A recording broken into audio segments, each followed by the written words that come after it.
This is the story of why and how all roads came into existence.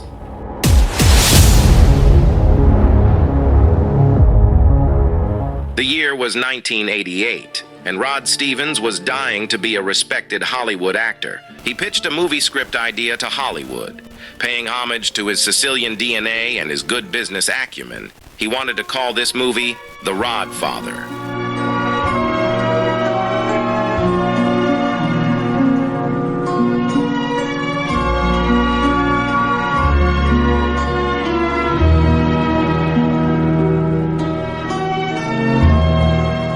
Hollywood loved the script, but did not love Rod.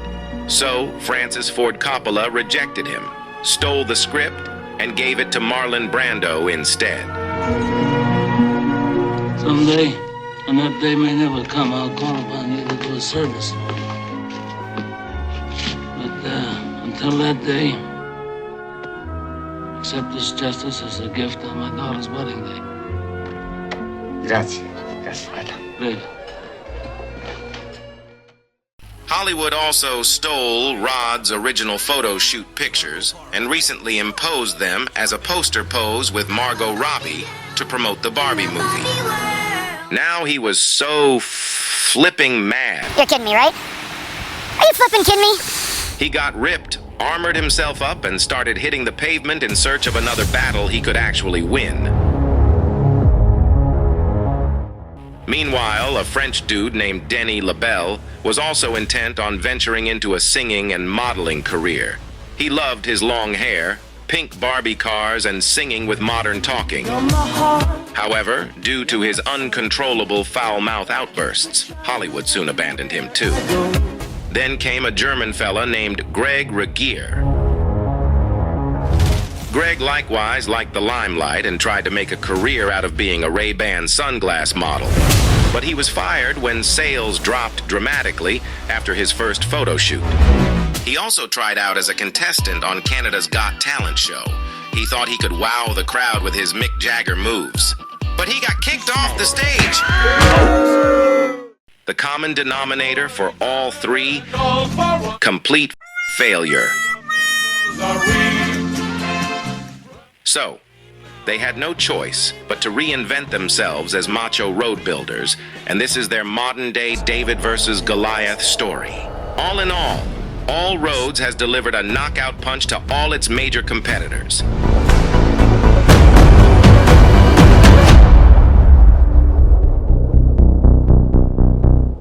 And this is what we have accomplished together over the last 5 years.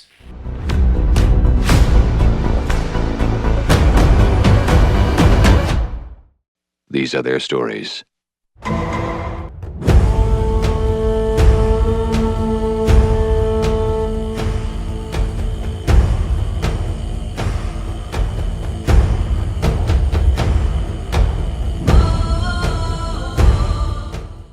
All Roads is now 5 years old.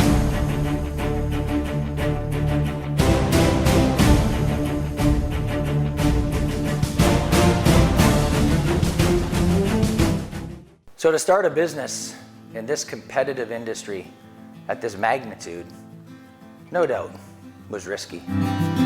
But I feel so fortunate to have a few brave souls join me right from the start and support me through thick and thin.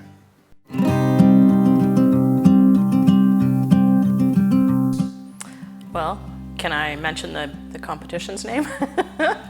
I was working for them, along with my neighbor Denny and my buddy Denny, and I had heard through the grapevine, which is his wife, that this was going to happen. So I kind of knew ahead of time that this was happening. So I was like, pick me, and that was it. Me and Denny, it turned out we were leaving the last group the same day. He's like, I'm quitting today too. He's like, we need to talk. He kind of filled me in on the old roads idea, dream, kind of, and so I sat down with him and Rod and Tim Hortons on 200th there. They pitched the idea, and long story short, it comes down to trusted the two guys who were sitting across the table. Been with them a long time, never steered me wrong. clearly haven't yet. Things are going really well. Kind of worked for Rod Stevens on and off since 2006. And obviously Denis LaBelle has been a mentor of mine for some considerable time as well. So the opportunity presented itself, and I actually bumped into Rod at a gas station shortly after he had resigned from his previous post, and he said, yeah, we're going to go and do our own thing, and we'd love for you to join us. We don't have any work, don't have any people, don't have any equipment, but if you feel like making a move. And really I was like, man, let's go, right? I heard through the grapevine that this had happened, so I was actually I was shocked because I didn't know it was coming. So I actually phoned Rod and we had a chat about it, and we later met up, and I ended up over here. But I didn't really think about the risk at all. I just knew it was something that I had to be a part of. It was kind of a coincidence, but at the time I wasn't feeling real great about where I was in my career at the company I was working for. I just happened to reach out to Rod Stevens. He said he wanted to have a conversation with me and he'd like to meet me for coffee. So the next day we went out to Starbucks, and he pitched me all roads, said that he was feeling the same way, wasn't liking the corporate feel of the company we were working for, and that he had approached a couple businessmen in the industry and said that he was starting a paving company, and wasn't sure how to ask me because he didn't think I'd ever leave our previous employer. And when I called him, he said, this was a perfect opportunity to pitch it, and he said he wanted me to come run it, wanted me to be a partner. And that was basically how it all started. And at the time he said, I'm going to give you a few weeks because it's a big decision, because you have a guaranteed salary right now, and nothing's guaranteed in starting a new business, so it's a big step. It may work, it may not, but you have to understand the risks. So I called him that evening and I said, hey, I know you asked me to take 3 weeks, but I said, I don't need 3 weeks, I'm in. I want to do this with you. So he actually joked and he said, well, that's good because you just passed your first test. He said, if you would have took 3 weeks, I would have questioned your commitment to coming over, and because you did it so quickly, he's like, I know I made the right choice. So that was the beginning for us. When I joined BA Blacktop, it was a wonderful company, really family oriented, and Eurovia came around and they kind of ruined it. They kind of took apart that family feeling in the industry. And so I was already kind of on my way out mentally anyhow with the company because of that scenario. And so when I heard that they were going to be starting a company more family orientated, that's what I was looking for. And so it was a pretty easy decision. Not so much malice, but it was like I wanted also to prove to Eurovia that, hey, the Canadians here can make it. We don't need a big conglomerate to make things happen. So 5 years ago, I was on a night shift on a bridge, and I got a phone call from Denis. He basically made me an offer that I couldn't refuse. I'm gonna make him an offer he can't refuse. So I was kind of blown away. I've never really had an offer like that. I'd never had anybody approach me like that before. So I was definitely interested. Him and Rod and Greg had kind of got together and they decided that they wanted to start a company with a culture that was, positive and supportive of the guys that worked for them, and that was really important to them. It was one of the most important things. And, definitely hit home for me. I called him back and I said, absolutely, I'm in. I had full confidence that this was going to work. I had never a doubt in my mind that this was going to be a success. People were calling us small roads. People were calling Denny and Rod idiots for doing this, but and they were saying we were just going to be a parking lot driveway company, and I never thought that. I thought we were going to be big. Yeah, Small Roads trench patching company, Hall with a silent H. What else have we got? Small roads, and you'll never be more than a patching company. And we definitely proved that we're not a patching company just by what you see that we've done now. We're in every city and municipality. It's hilarious. It's the one thing about this group all the way through. they're all kind of type A personalities. So the more you throw stones, the more they just want to prove you wrong, and everyone's just too good, like at their jobs, and too good at people to fail. Like the writing was on the wall. Like this is never going to go down. So I bet a lot of those people are eating their words nowadays. So I think that we were always kind of poised for success with the people that we had. For us, basically, we just jumped in a pit. You know, Jesus, take the wheel and hope that he catches you at the bottom, and it's all worked out, right? Because, you know, the security and all that stuff, right? But without risk, there's no reward, right? I think most rewarding part about working here is that they've managed to collect a bunch of guys that are all on board with the vision that they have. You know, they hire people with integrity, and that's on every crew, every foreman, every laborer, every superintendent. They're all good people, and I think that was, you know, kind of key to the success of any company is the guys that they hire. We've gone from, you know, 8 or 10 or 15, however many it was when I joined, to, you know, almost 150 at some points in the season, right? So you know, there's constantly things changing. We've grown exponentially at a pace that's hard to keep up with. Whenever you start a new job, you go through a honeymoon phase. You know, you love your bosses, you love your job, you love everybody you work with, and then about year 2, it's like, ugh. You know, it's not what I thought. The guy's not what I thought. I want to leave. The honeymoon's never phased. It's never gone away. I mean, you walk in here, first thing you'll hear is laughter. Mind you, if you have a mind of a 12-year-old boy, it's usually why there's laughter. But you can hear it right from the top. When you walk in, you hear Rod laughing, you can't help but laugh.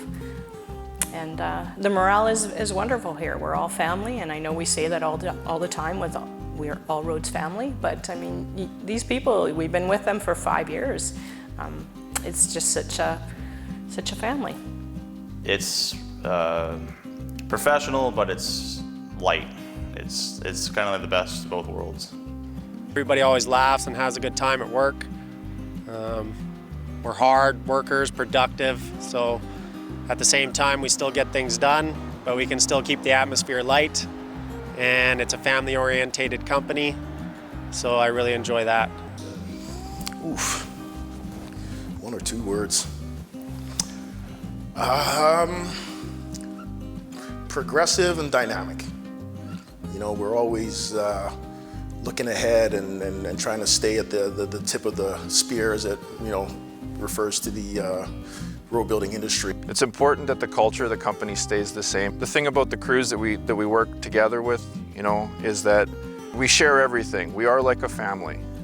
Like, we share all of our greatest triumphs and some of our worst tragedies together. That's what makes us kind of like a family unit. We're here for each other through all of those things.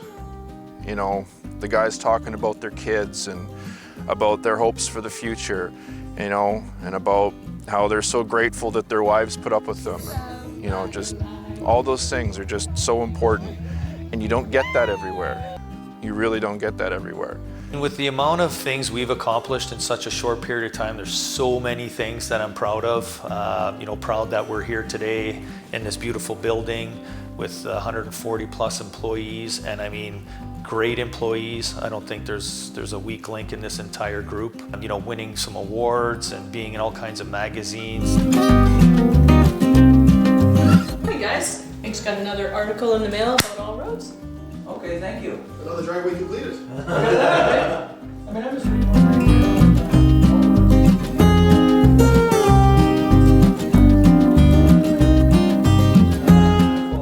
Label. What the fuck is this now? I don't know, I didn't even know we were fucking doing this one. Every time I leave, I come back, there's more fucking bullshit on the walls around here. I can't even read.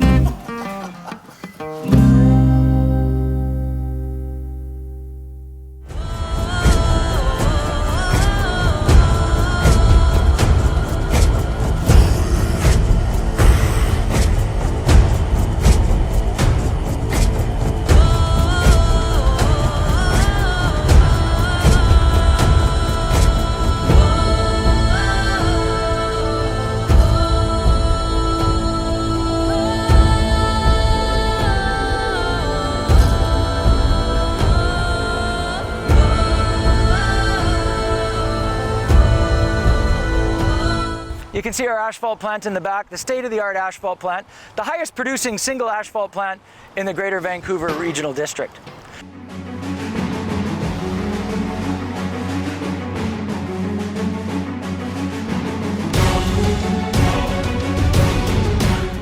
Okay, this is the big day. We've been waiting for this for like 2 years. Now let's hope for no warning bells.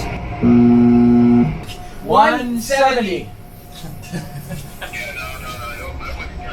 All right.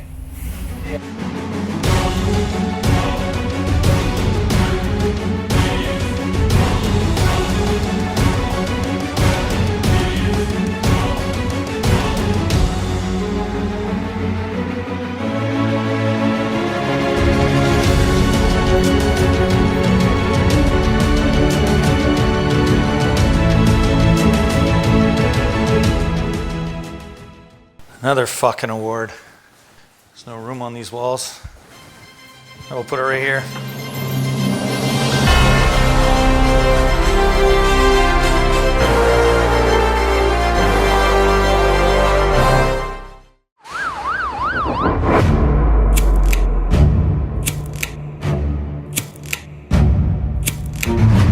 We didn't want to have a bunch of joints in our mat, so we had the resources available, so we decided to do it with 4 pavers.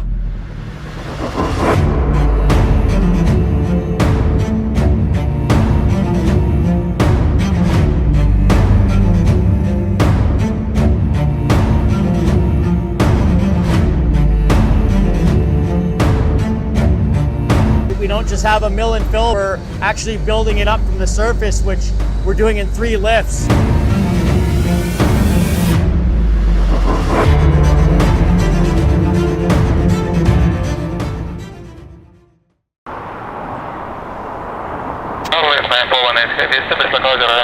I'm here at YVR, where our team has just finished our first precision milling airside. As I mentioned a couple of years ago, one of our main goals was to start working on precision milling and precision paving projects, such as projects like this at YVR. And here we are.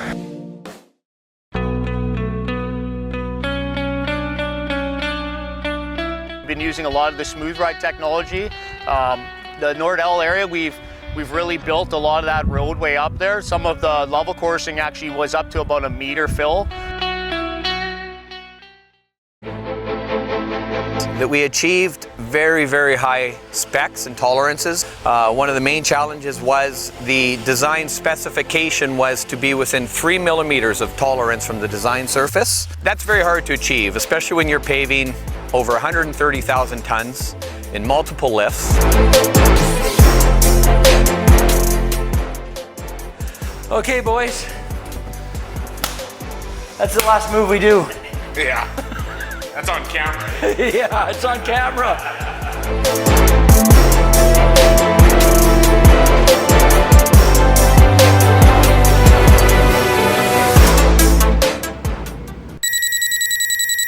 Okay, boys, we hit the 1,000,000 tons. Woohoo! Good job, guys. Good job. Great job.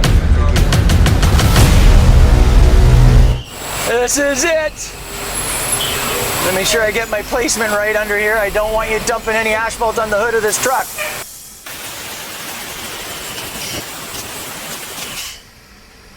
$1 million tons. Woo!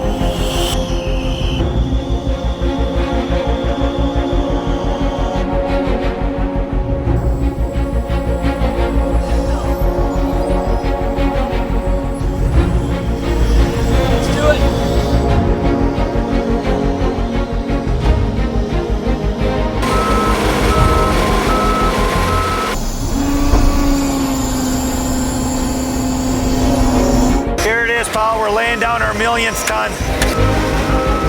Out here putting down our 1,000,000th ton. Done.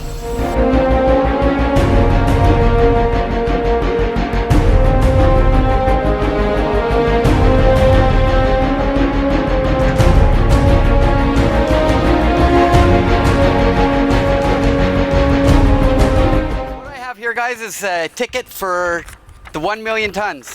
So here it is. Today, what you're going to see in video is us producing our first ton of asphalt. That feels like the signature I made to the banker when we bought this thing.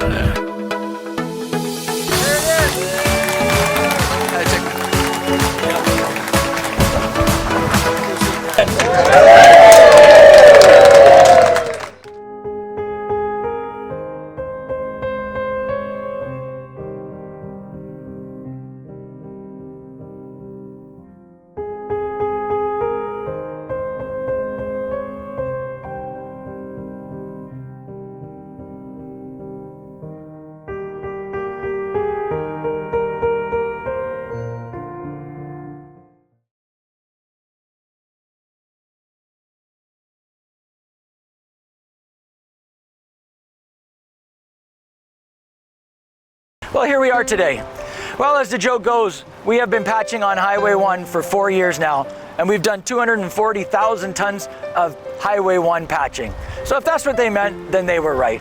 So when I reflect back to the fact that we now have 140 employees, and we're the largest privately owned paving company in the Greater Vancouver Regional District, it really warms our heart that we were able to accomplish that with all of your help and assistance. We want to take the opportunity to thank all of you watching this video. If you've had a share in helping us and our success, we thank you from the bottom of our hearts.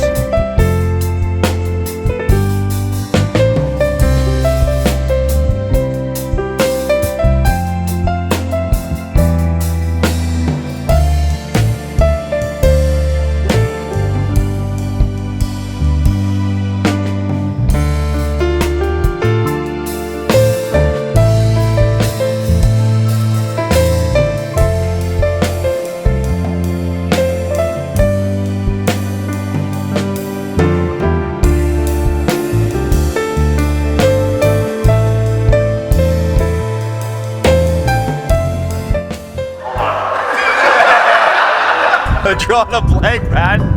Oh, fuck. Biggest challenges that we face today are our lane closure.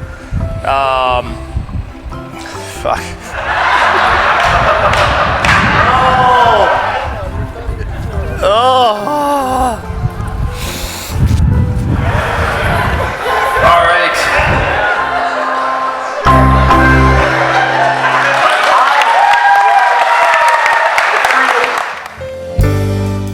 I love Melrose. It's fantastic. It's my Very happy family. I love it. Love it. Oh yeah. Our happy ever after ending.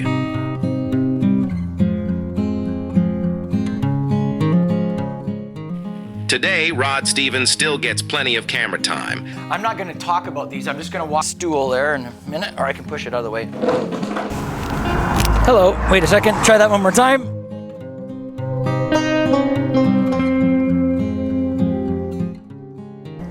Well, look at you sneaking up on me here. He still thinks about producing his own Rod Father movie one day and continues to fine-tune his script with the help of his loyal employees. Okay, Hermes. But someday, and that day may never come, I'll ask a service of you. But until that day, accept these chips. Gracias, Godfather. For the Frenchman, Denny LaBelle, he too has found his calling as the operations manager. Basically gives you all the information you want. But he still regularly displays his foul mouth outbursts. Where's the fucking... Man, there's shit everywhere. Where's the in and out on this bitch? These fucking things. Oh, damn it! The German dude, Greg Regier, can still be seen rocking to the Maroon 5 song about his idol Mick Jagger. Very good song, Grant. Very good song, Grant. One for each other and all for one. The three brave amigos are we. Yes, some things were just meant to be.